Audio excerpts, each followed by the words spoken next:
Welcome to the Craft and Business Podcast. My name's Eric. Welcome back or welcome.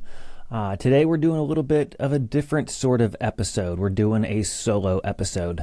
I had coffee with a friend the other day, and she teaches an online business for aerialists and other kind of creative souls, and she has a podcast as well. And I was, we were just talking about kind of the challenges of it, and she was giving me some advice, and highly advised to start doing some solo episodes. And so here we go. It's not as comfortable for me just to talk to the camera as it is to ask somebody questions and get them to talk to the camera. Interviews are a little bit of a cheating strategy that I have for creating content, so I don't rely on myself. So that being said, getting over that discomfort, here I am talking to the camera, and I figured I'd fill you in a little bit on my past, how I got into the trades, where I came from, and how and why I started this podcast. So I made myself a nice little latte here in my cat cup, and we're going to get into it. So to start, as for those of you who don't know me, my name is Eric, and I am a professional carpenter and woodworker in the Charleston, South Carolina area. I do a lot of historic and classic door work, along with other specialty projects. Over the years, though, I've done just about everything in the handyman, dabbled trades. It's just been an interesting journey. So I guess I'll start back where it all began, the beginning.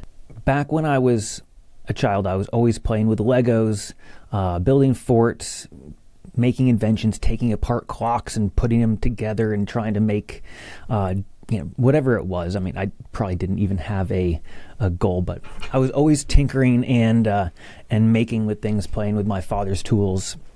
And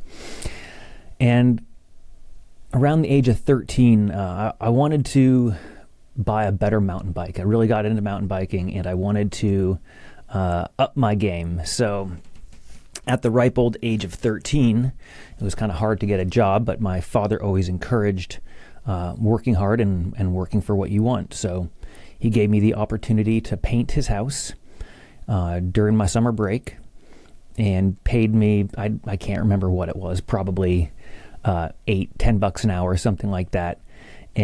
But the deal was that he would match me for every dollar that I made.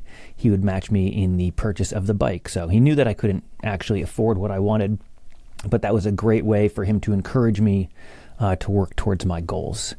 So by the end of the summer, I had made enough. I had bought the bike and had a grand old time with it. Moving forward to the next year, I liked that. I liked making money. I liked being able to purchase what I wanted, but I also just liked working. I found value in it. I found purpose.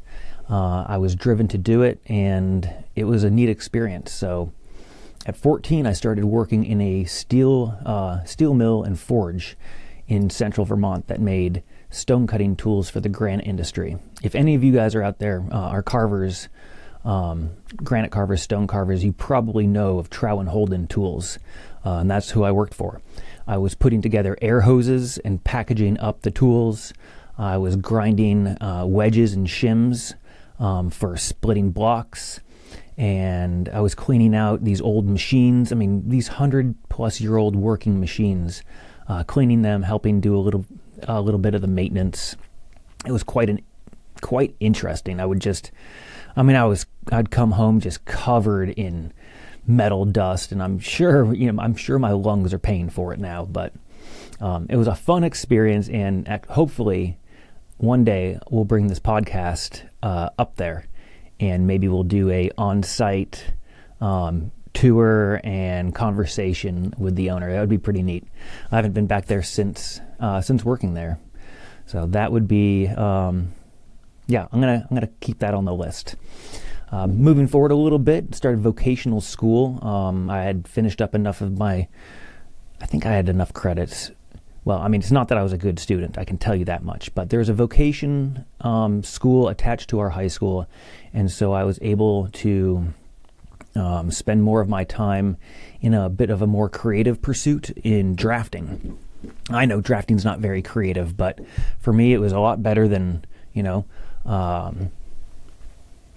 English class or history class or something like that. So I enjoyed drafting, making things, designing things.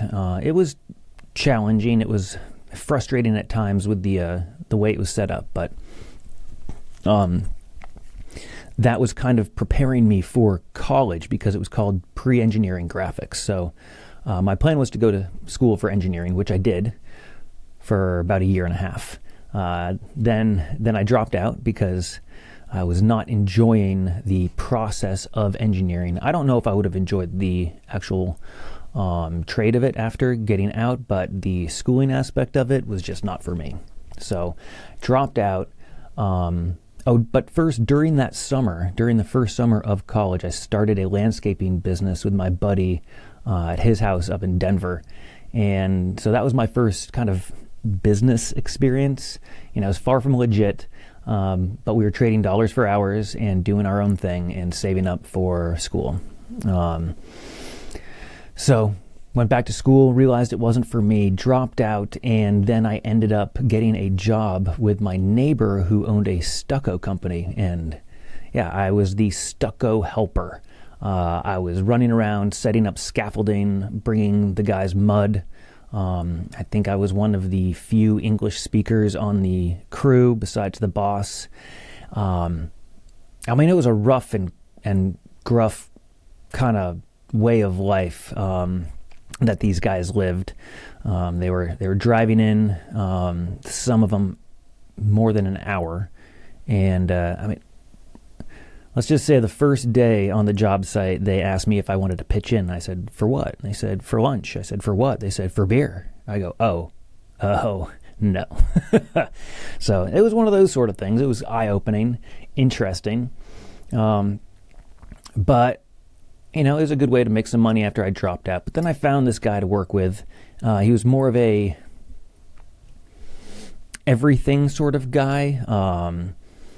He was doing remodels, he was doing dirt work, he was doing automotive work, kind of a handyman, a jack of all trades, building his own house.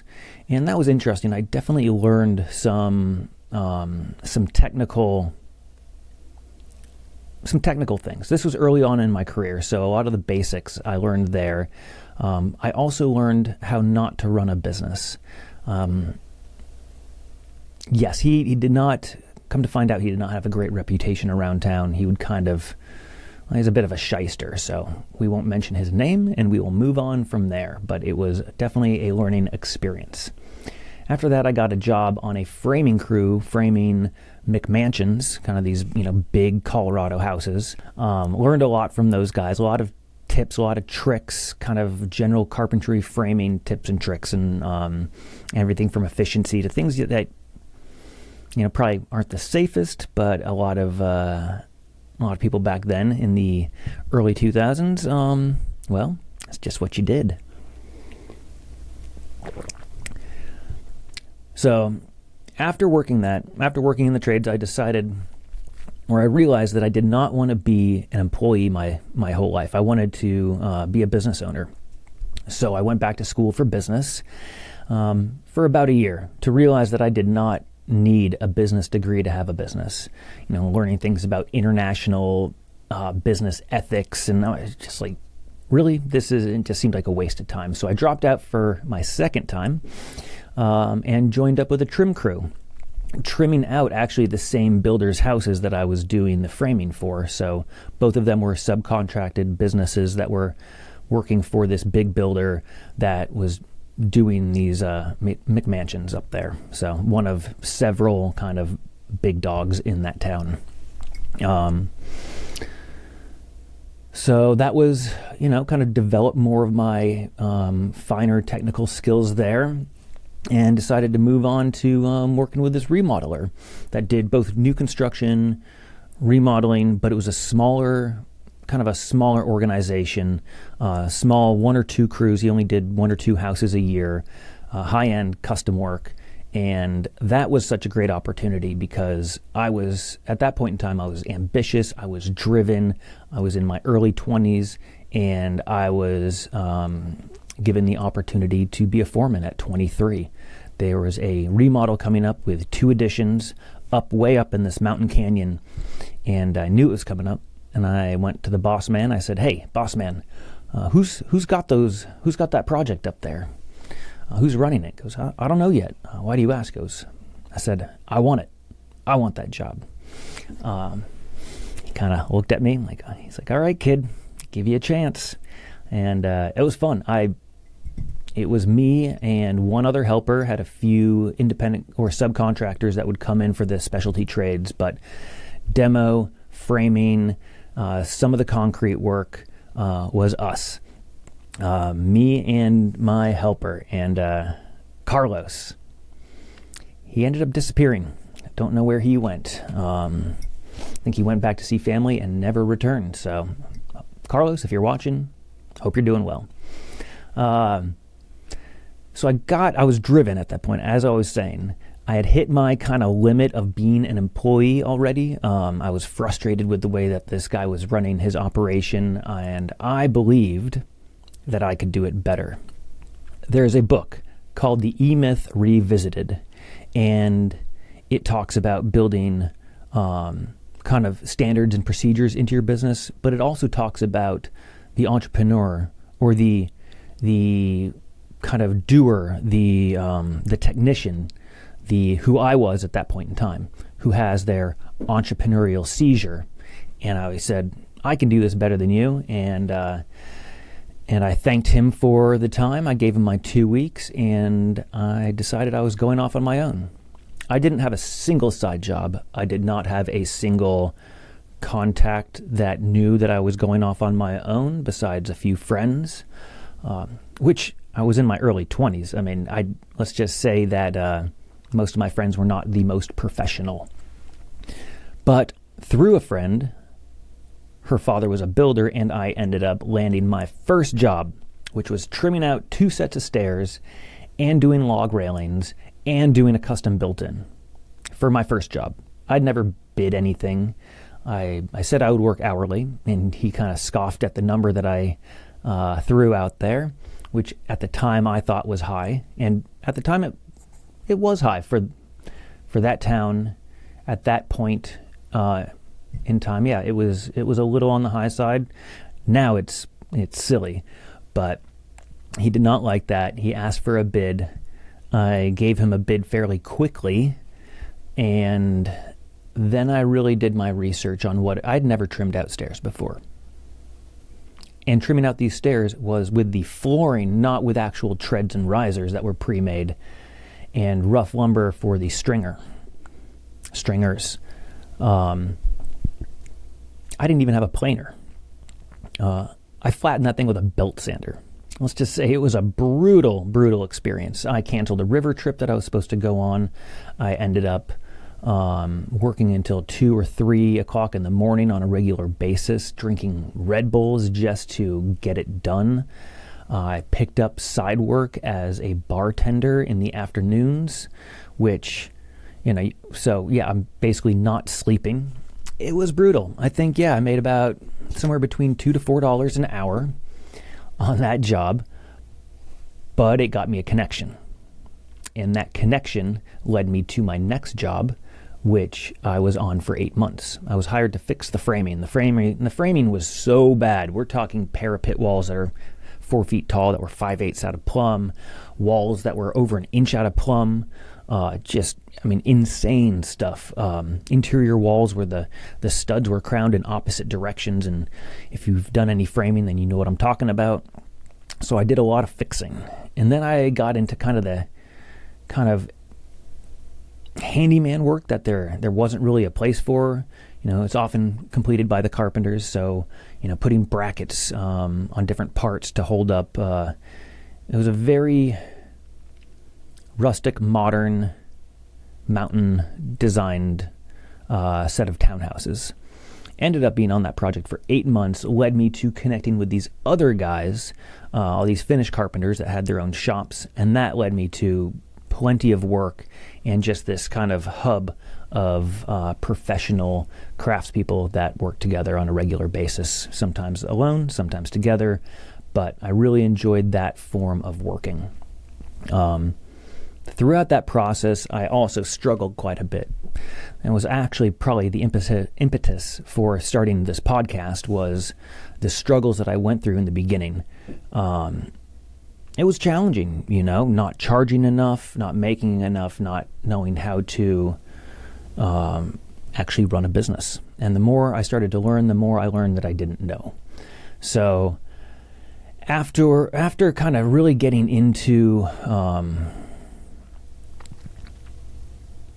studying business after a tragedy while whitewater kayaking, which is a whole nother story, but it kind of flipped my whole world on its head, and made me really kind of look at the world differently, which led me to studying life and then business, and which then led me towards starting my business, Rent-A-Man, which it was during the kind of 2008, I believe, kind of slowness in the market. So small jobs it was. And right out of the gate, highly branded, logos all over the trucks and trailers, uniforms. We looked like a franchise out of the gate. And that actually was the goal, was to franchise. Ran that for a few years, 10x'd it over 3 years from the first year to the third year. I believe we 10x'd our revenue and won the Entrepreneur of the Year award through the Chamber of Commerce, which was quite the fun honor. And then I started to just feel burnt out. We weren't moving in the direction that I wanted to of building, scaling, and franchising. My business partner was a great technician, a great electrician, but he didn't have the same vision that I did. And I felt that I had gone from a custom craftsman with a vision of being a builder to then shifting focus to business, to build a business as a businessman, but then just becoming a handyman. And not that when I say just a handyman, I mean being a handyman is very rewarding, it's very fun, I meet a lot of people, I've done a lot of handyman work and I still do. Well, less so these days, but I have over the last few years. So we launched this business out of the gate. It was fun, grew it, won some awards, got involved with different business entities and nonprofits. It was a blast. I mean, that should be its own episode on its own, which, yeah, I'll definitely have to do that one. But got burnt out, got to the point where I wanted something different. I didn't want to be a handyman anymore, and I saw that we were not going to be growing this business. So I sold my half to my business partner and moved on to the next adventure, which at that point in time, I was kind of done with the trade, so I wanted something completely different. I liked the idea of helping people, the service business, but all the tools, the trucks, you needed multiple of each tool because we had different employees and ourselves doing sometimes the same thing on different day or on the same day. So we needed multiple sets of every tool, or at least a lot of them. It was a very heavyweight business, and I wanted a lightweight business. Back then, virtual assistants were kind of a new thing. They were becoming popular. People were kind of building businesses around it. And I had the idea of doing a non-virtual assistant business, but it was not where you didn't have to hire a full-time assistant. It was to help the busy people with their needs without the obligation of having to hire somebody full-time. So it was basically Rent-A-Man without the tools. With that idea, there was a new business accelerator that had started in town, and I liked that idea of getting into this accelerator program with all these business people and taking this business to the next level quickly, and still had the same idea of scaling and franchising. So I applied for the accelerator program that was already in session. I knew one of the mentors and I got accepted. And I needed a business partner. They would not accept single business owners, so I invited the person that I was talking to as to be an employee to be a business partner. That's another episode all on its own. That's not something I would advise. If you're going to go into business with somebody, make sure you know them. Make sure that they also have a good business mind and similar visions and beliefs, and, well, once again, another episode. So that business never came to fruition. I ended up seeing the writing on the wall and backing out of the program. My business partner at the time, she decided she wanted to move forward with it still, so signed everything off to her. She moved forward for another month or two and then pulled the plug.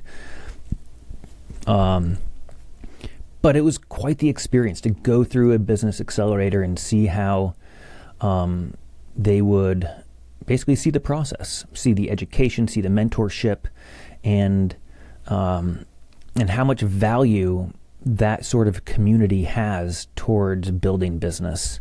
Having people to bounce ideas off of, both people that have been there before, but also people that are in the weeds with you. It's good to get insight from many different outside areas that are different. So you don't just want only advice from mentors or only advice from peers.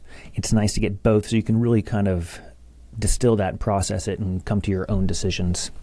Even the mentors, they would give you contradictory advice. One mentor would advise this, the other one would advise that, and I learned to say, that is great advice. Thank you. I will take that into consideration. Instead of saying, yes, I'll do that, because then they expect you to. Well, after backing out of that, I started working for a tiny house builder. Yeah, this buddy of mine who was building tiny houses, Rocky Mountain tiny houses, one of the original tiny house builders, not the original, which was Tumbleweed, but probably one of the first 4 or 5. Beautiful designs. Crazy, wacky designs, some of them. It was a lot of fun. It was challenging, and even borrowed a tiny house while building tiny houses to live in while we built our own tiny house next to the tiny house that we were borrowing and living in. That'll be another story. Another episode. Okay, I got to start writing these down because now I'm getting ideas for these solo episodes. It's just going to be getting used to talking to the camera alone and not with somebody. So yes, just talking to myself like I do on the job site, which I have been told that I do by clients. They said, I thought that you were on the phone with somebody, and then I realized, or I thought somebody else was there, then I realized you're just talking to yourself. I was like, oh, okay, I guess I'm that guy. I am that guy.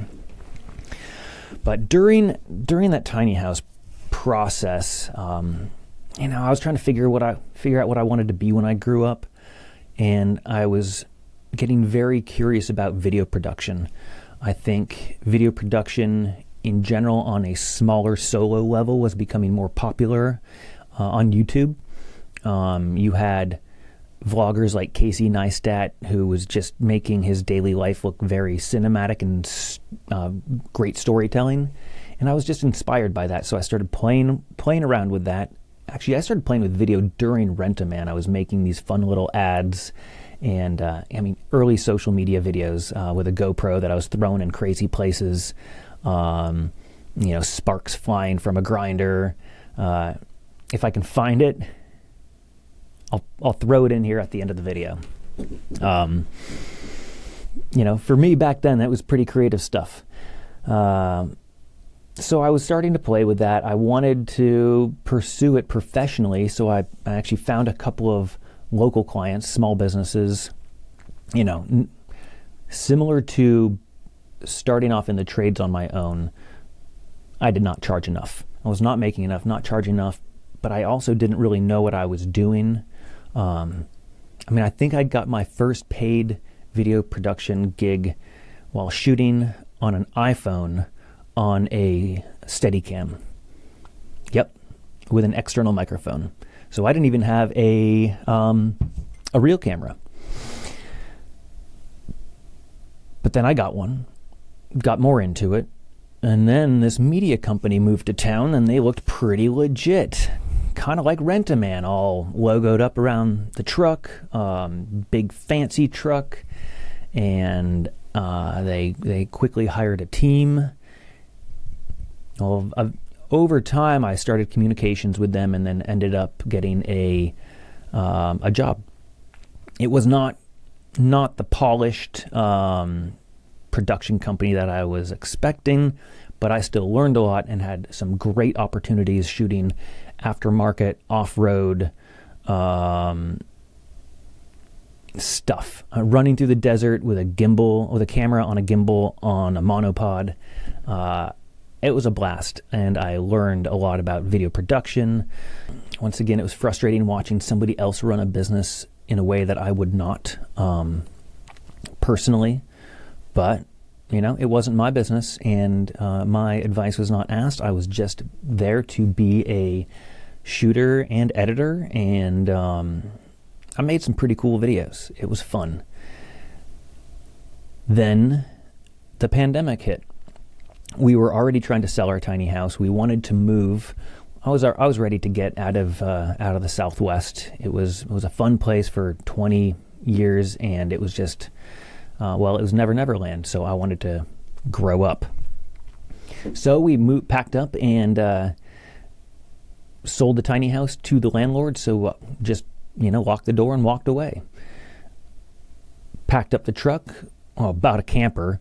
Remodeled the camper while finishing the tiny house during the pandemic to then pack the trailer up, the camper, and move it to Charleston. And getting here, it was, the work you could do was limited. It was a weird time in life. And I was trying to figure out what I wanted to be when I grew up.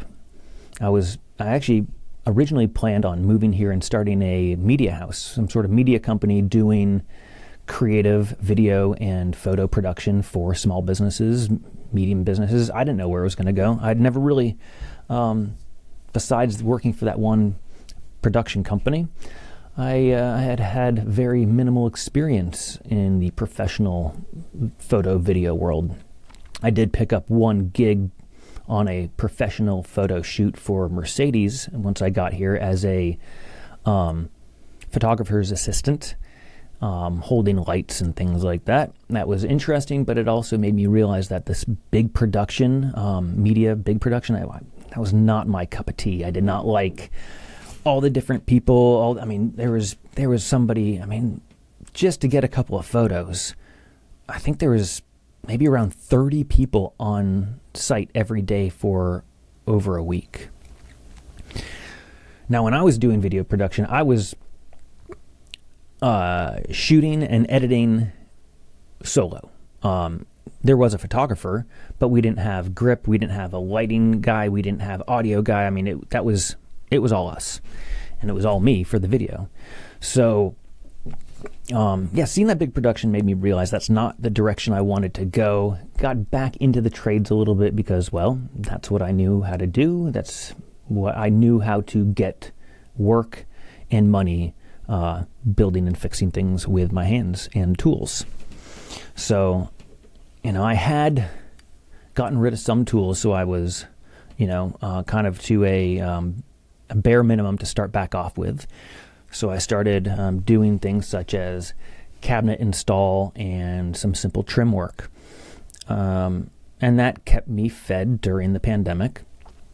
And kind of when that slowed down, I ended up meeting a guy who ended up becoming my mentor, or one of my mentors.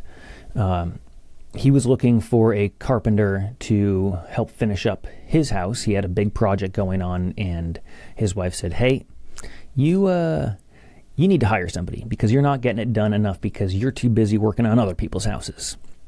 Well, this guy is Joe Z. And Joe Z is a door guy. I mean, he's done it all too. I mean, he is an incredibly accomplished, highly skilled woodworker. But one of his specialties is doors.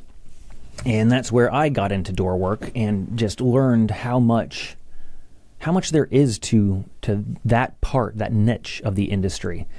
It's incredibly detailed. It's very precise, but it's also engineering-wise needs to be strong, needs to operate, so it's not just fixed pieces, it's moving pieces, and there's the hardware aspect of it.